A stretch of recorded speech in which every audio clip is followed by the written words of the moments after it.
कोलकाता येथील घटनेचा मिरजेत डॉक्टरांनी केला निषेध, काढली निषेध फेरी।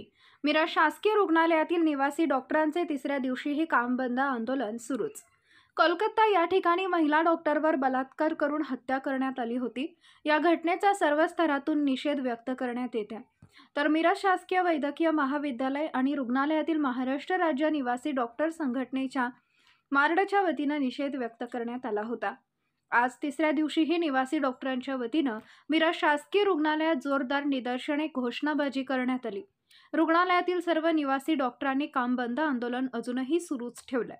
तर यातच कोलकाता या ठिकाणी या घटनेच्या निषेधार्थ प्रोटेस्ट करणाऱ्या डॉक्टरांवर झालेला हल्ला यासाठी जवळपास सर्वच डॉक्टरांनी आज निषेध केला। तर या घटनेच्या विरोधात मिरज शासकीय रुग्णालय ते महात्मा गांधी चौक इथपर्यंत निषेध फेरी काढण्यात आली।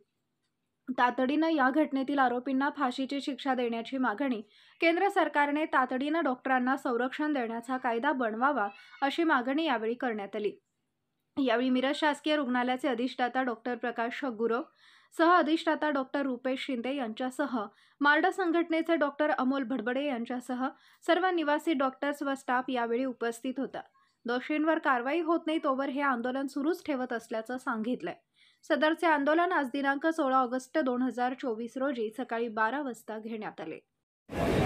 मी डॉक्टर प्रकाश गुरव सध्या गव्हर्नमेंट मेडिकल कॉलेज मिरज येथे अधिष्ठाता म्हणून कार्यरत आहे। आजच मला आमची MSMTची जी सोसायटी आहे म्हणजे महाराष्ट्र स्टेट टीचर्स असोसिएशनच्या आमच्या लोकल बॉडीने मला निवेदन दिलेलं आहे की त्यांनी आजपासून आपल्या मार्ड संघटनेचा जो संप चालू आहे त्यांना सपोर्ट म्हणून ते प्रोटेस्ट करून त्यांना सपोर्ट दिलेला आहे आणि ते त्यांचं काम हे करणार आहेत, पण ते काम करताना त्यांनी काळे पीठ लावून काम करण्याचा असा निर्णय घेतलेला आहे, अशा टाईपचं निवेदन त्यांनी मला दिलेलं आहे। तर पण ते डॉक्टर लोक आमचे कामावरती आहेत।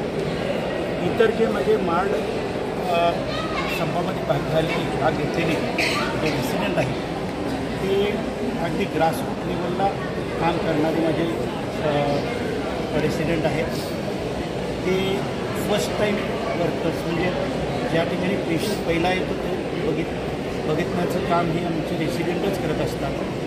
त्यांच्यावरती होणारे हल्ले हे नक्कीच अतिशय घृणास्पद आहेत आणि अशा टाईपची होणं हे चुकीचं आहे। पण आपण या गोष्टीला धरून गोरगरीब पेशंटना वेटीस धरणं बरोबर नाही। त्यामुळं मी त्यांना कायम रिक्वेस्ट करत असतो की तुम्ही कोणत्याही प्रकारचा संप करू नका। आपल्याला प्रोटेस्ट करण्याच्या वेगवेगळ्या पद्धती आहेत, पण ते ज्या प्रकारे जे चालले ते ठीक आहे, पण त्यांनी आम्हाला या गोष्टीला थोडंसं एक रिक्वेस्ट आमची ऐकून त्यांनी आमच्या इमर्जन्सी पेशंटना न्याय देण्यासाठी त्यांच्या इमर्जन्सीच्या सेवा चालू ठेवलेल्या आहेत। त्यांचं जे कॅज्युअल्टीमधलं जे आमचे रेसिडेंट आहेत ते पेशंट बघत आहेत, ICUमधले जे इमर्जन्सी लागते त्या ठिकाणी माझे रेसिडेंट डॉक्टर्स काम करत आहेत।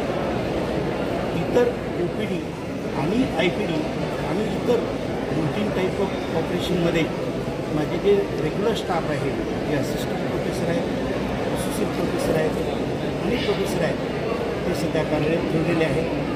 त्यांच्या दृष्टीनं कोणत्याही प्रकारची सेवा खंडित होऊ नये याची मी काळजी घेऊन अशा प्रकारची सेवा सध्या चालू ठेवलेली आहे।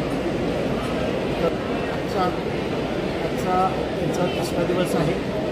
आपल्या माध्यमातून मी आपल्या पूर्ण मार्ड संघटनेला असं आवाहन करू इच्छितो की संप करणं हा पर्याय नाही। आपला प्रोटेस्ट नोंदवलेला आहे, गव्हर्नमेंटकडे नोंदवलेला आहे, हा प्रोटेस्ट सेंट्रल गव्हर्नमेंटकडे पण नोंदवलेला आहे। त्यातनं व्यवस्थित ॲक्शन होतील। हे मॅटर CBIकडे गेलेलं आहे, त्यामुळं त्यांनी थोडासा विचार करून गोरगरिबांचा विचार करून गोरगरीब पेशंटचा विचार करून जे रुग्ण आमच्याकडे येतात त्यांचा विचार करून या संपाची तीव्रता थोडीशी कमी करावी असं माझे आवाहन आहे। नमस्कार, माझं नाव डॉक्टर आमोद राजीव भडबडे। मी Maharashtra Association of Resident Doctors Miraj आणि सांगली शाखेचा अध्यक्ष आहे।